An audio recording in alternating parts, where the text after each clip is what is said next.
Good day once again.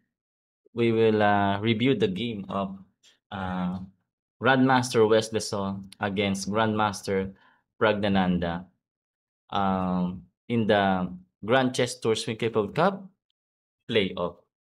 Westleson played as white. He played e4. Pragnananda played e5. Knight f3, knight c6, and then bishop c4. The Italian opening. And after that, c3. Okay, so the idea of c3 is preventing knight moves and at the same time preparing to play d4. Okay, so knight f6 by Pragnananda. Wesley played d3. Okay, so the idea here is to develop the dark squared bishop at the same time to castle and to reroute the knight, no? Knight d2, knight f1, and knight g3. That is the common plan here in Italian opening. So usually after a6, what gonna play a4, but this time since after b5, bishop can move to e3 and c2. Let's continue. Okay, so bishop g5, pinning the knight, bishop a7, and then knight d2. Okay, so d6, and then Wesley played now a4.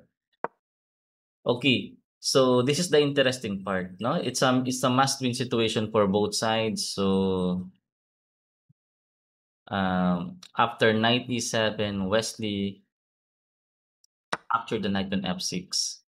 Okay, so as you can see, Wesley is planning to castle on the king side, but still, he tried to open up the g file. In return, there's a double pawn here for Pragnananda. Okay, let's continue. Castle, short, and after knight g6, and then Wesley now trying to open up the position in the center because the blocking is uncastled. Okay, so h5 by Pragnananda, and then rook e1, okay, h4, and then knight to f1. Okay, so knight f1 with the idea of knight e3 in the future.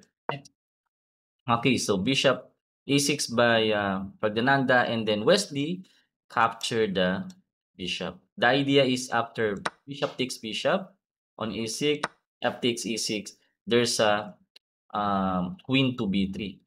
Okay, for king pawn on e6 and pawn on b7. But this is still a equal position. Okay, so king d7. Okay, interesting move by Pragnananda, no? Defend the e6 pawn with the king and giving up this pawn on b7. Okay, so maybe the idea is he wants to use the queen to get to g8 square, and if Wesley capture the pawn, the rook is connected with the queen. Let's continue. Okay, so h3 by Wesley. H3 with the idea of knight h2. Okay, or king h2 or king h1 in the future. Okay, so queen e7. After queen e7, Wesley now is position is better, no? After knight e3 and then king c8. Okay, this is the problem with the Pragnananda's position because of the passive rook, no? The king now was blocking the rook on e8. Now it takes a time to improve this rook. Okay, so Wesley's continue improving his pieces. Knight to f4, king h2, and after queen g8, oh, there's a threat. There's a threat of mate, no? Example, if Wesley capture this pawn, bishop takes knight, and then queen takes g2. Okay, so knight g1. Okay, rook g8. Okay, same idea. He wants to capture the knight with the pawn. I mean the pawn with the knight, and then after knight takes, queen takes g2. Okay. Oh, knight e2 by Wesley. Okay, knight e2. Wesley wants to eliminate this strong knight on f4. Okay, maybe after knight takes, he can pin the knight by rook g1. That is the plan. So after king d7, that is the problem of king c8. No, now Pragnananda need to move the king again for rook able to move. Okay, so knight takes knight by Wesley to eliminate the strong knight on f4, and after that, knight g4. Okay, so f3, Pragnananda trying to counter attack on the king side of Wesley. So okay, so rook e3 capture, and after that rook f3. Okay, strong move by Wesley.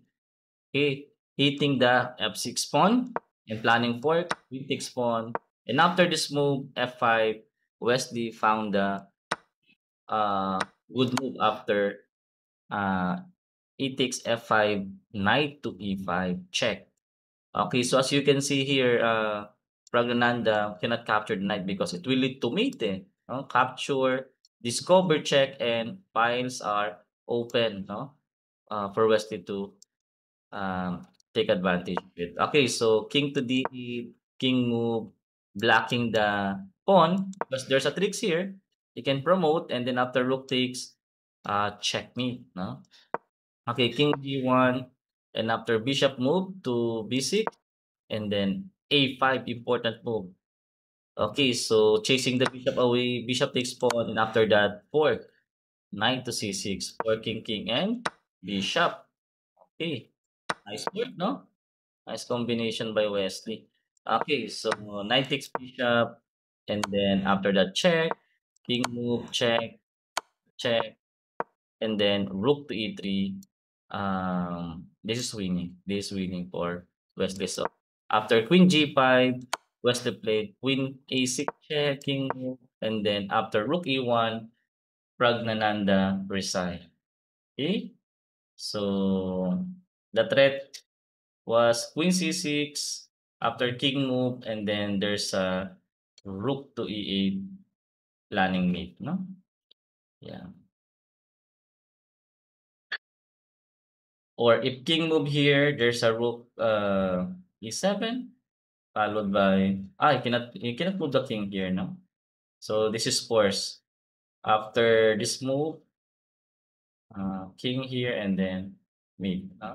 If check, king move, rook to e7 and then checkmate. Okay, so I hope you learn a lot in this game. What an interesting game, no? By Grandmaster Westeso and Grandmaster Ramesh Babu Pranananda. Okay, so congratulations, Westeso. And in the next game, Westeso will face against Fabiano Caruana. And Westeso uh, need just a draw, no? To win the tournament, the Swing World Cup. Okay, so that's for today. Don't forget to likes and subscribes. Okay, thank you so much and see you next time. Bye.